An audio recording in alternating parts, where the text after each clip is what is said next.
Chart भी जरा आप पुल अप कर लीजिए।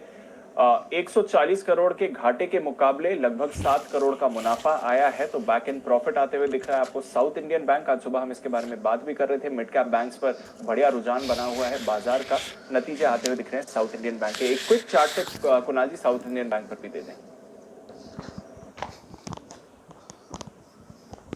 देखिए, बहुत दिनों की अंडर परफॉर्मेंस यहाँ खत्म होते हुए दिख रही है। दीपांशु, चार्ट पर एक ब्रेकआउट हो रहा है और मुझे लगता है कि इस ब्रेकआउट में आपको परसेंटेज टर्म्स में अच्छा मूव देखने को मिल सकता है। तो जिनके पास पोजीशन है उन्हें बने रहना चाहिए। नई खरीदारी करें तो 11 रुपए 25 पैसे के आसपास एक स्टॉप लॉस रखकर नई खरीदारी भी कर सकते हैं।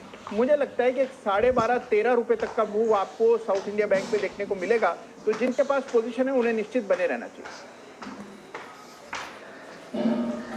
बिल्कुल, तो जिनके पास पोजीशन है उन्हें बने रहना चाहिए। ये है आपके लिए साउथ इंडियन बैंक पर खरीदारी की राय।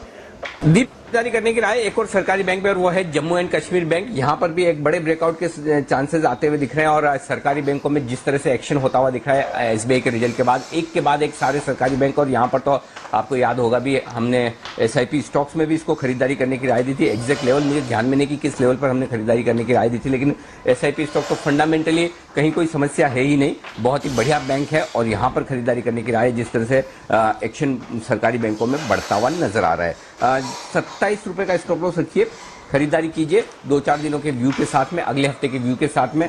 30, 31, 33 तीन टारगेट आपके लिए बनेंगे। 30, 31 और आजकल तो पहला टारगेट तो बात करते करते आ ही जाता है, तो हमेशा तो 30, 31, 33 तीन टारगेट के लिए आपको करनी है खरीदारी। जम्मू एंड कश्मीर बैंक ये है वो बैंक जहां पर आपके लिए एक्शन आगे बढ़ता हुआ दिख सकता है। इसी के चार्ट पर एक बार राय ले ली जाए जम्मू एंड कश्मीर बैंक पे। कुणाल जी जरा चार्ट देखिए बताइए।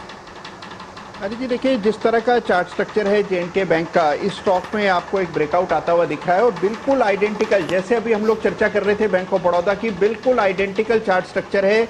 यहाँ पर एक inverted head and shoulder pattern बना है, ब्रेकआउट आता हुआ दिख रहा है और मुझे लगता है नहीं जी, पहला रेजिस्टेंस स्टॉक के लिए है 33 रुपए का 33।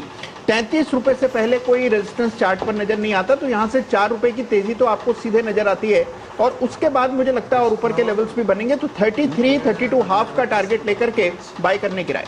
ओके, तो जेएनके बैंक इस पर आपको करनी है खरीदारी। एसआईपी स्टॉक पर हमने पिछले महीने बात करी थी 27 अप्रैल को, तब 22-23 रुपए के आसपास ट्रेड किया करता था।